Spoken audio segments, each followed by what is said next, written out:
Continuamos con el sector inmobiliario y cómo va a estar alimentado por el blanqueo. Alejandro Braña, corredor inmobiliario, miembro del Consejo Directivo y el Observatorio Estadístico del Colegio Inmobiliario de Cava. ¿Cómo estás, Alejandro? Buenas tardes. ¿Qué tal, Santiago? Buenas tardes. Muchas gracias por el espacio. Un placer. Bueno, ¿qué va a pasar con este blanqueo? ¿Qué expectativas hay en el sector respecto al blanqueo de capitales propuesto en la ley Bases? Bueno, las expectativas, al igual que ya nos pasó con los créditos hipotecarios, son importantes, son grandes y esperamos que sirva como apalancamiento para un mercado que viene muy golpeado hace muchos años, realmente, ¿no? Se da una situación inédita en el momento en que está ocurriendo este tema del ingreso, de la aprobación y del blanqueo de capitales, que se da en conjunto con la aparición de los créditos hipotecarios. Entonces pensamos que la combinación de esos dos elementos, de esas dos cuestiones, puede lograr un volumen de operaciones más importantes que en otras situaciones que hubo, porque realmente hubo blanqueos que a la actividad en sí no le han aportado Claro. demasiado en ese momento, bueno, uno las expectativas trata de limitarlas justamente por los antecedentes que hemos tenido. Pero bueno, lo que te decía, no se había dado una situación como esta donde en el mismo momento que aparece el blanqueo, empezamos a contar con créditos hipotecarios muy reducidos, muy frenados todavía, pero bueno, esperando que en este segundo semestre tal vez tengamos buenos resultados con respecto a eso. Claro, convengamos que cuando alguien saca un crédito hipotecario va a tener que tener el 20% de su dinero y que esto a veces lo limitaba a alguna persona. Hoy podría poner ese dinero en esta cuenta especial y luego sacarla y poder complementarlo con este crédito hipotecario. Alejandro, ¿está dado para esta situación? Claro, claro, claro. Estábamos esperando justamente que se reglamentara y todo, porque justamente para estas situaciones de créditos hipotecarios además le serviría a gente que realmente capaz que no necesita financiar el 70 o el 80% de la propiedad, sino que necesitaría menos, con lo cual los tiempos y las limitaciones para obtener el crédito a nivel ingresos y todo eso serían más accesibles para la gente. Porque hoy, Santiago, estamos con esa barrera de que si la gente no cuenta con mínimo 2 millones y medio de ingresos en blanco, no puede aspirar a ningún tipo de crédito hipotecario para comprar. Y con esto, al necesitar menor monto de financiación, esa situación cambiaría. Claro, ese dato es importante. 80-20 es el máximo que da la entidad bancaria, pero uno puede financiar la mitad si quisiera y si pudiera Seguro. justificar el resto.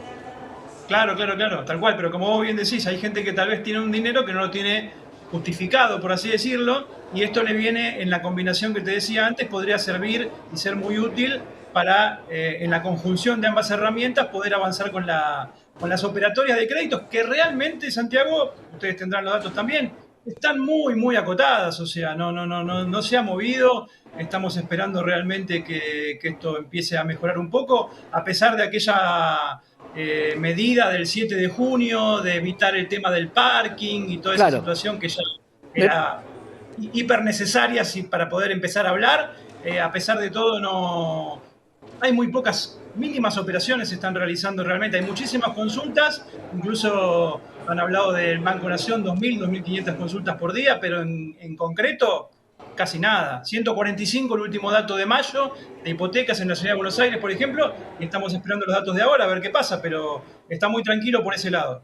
me pregunto cuán fácil va a ser la compra de propiedades si uno puede declarar esta cuenta especial en la cual ya se ve que blanqueó el dinero. ¿Por qué digo esto? Porque muchas veces les debe pasar a las inmobiliarias que hay gente que busca una casa de determinado importe y a veces se excede y dice, sí, la tengo y luego no la consigue.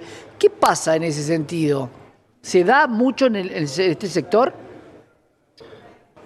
Sí, se da, en realidad, lo que te decía, esto va a ayudar, creo que más que nada a la gente porque en definitiva el blanqueo del dinero tal vez pueda ser una combinación entre familia, entre padres con hijos que ayudan con el tema del dinero que les pueda faltar y ese tipo de cosas, y se va a poder haciendo más factible la concreción de una operación.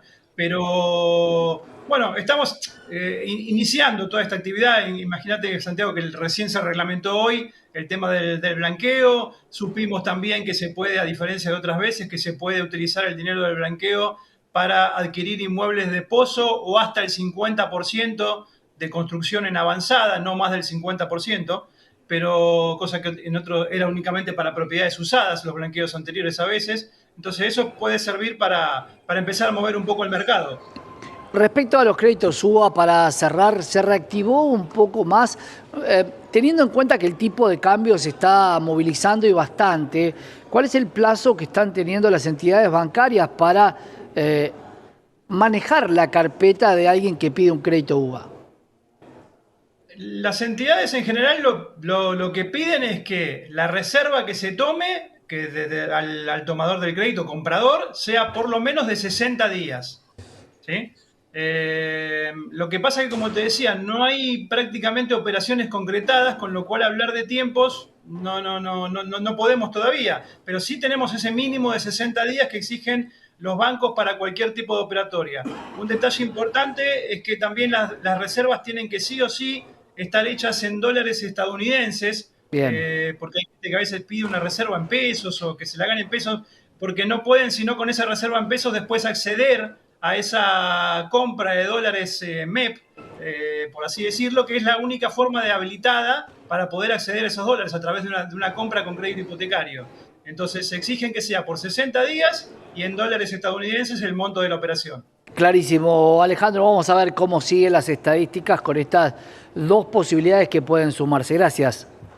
Al contrario, gracias por el espacio, Santiago, un gusto. Alejandro Braña, de Corredor Inmobiliario, acá en la pantalla de Canal E.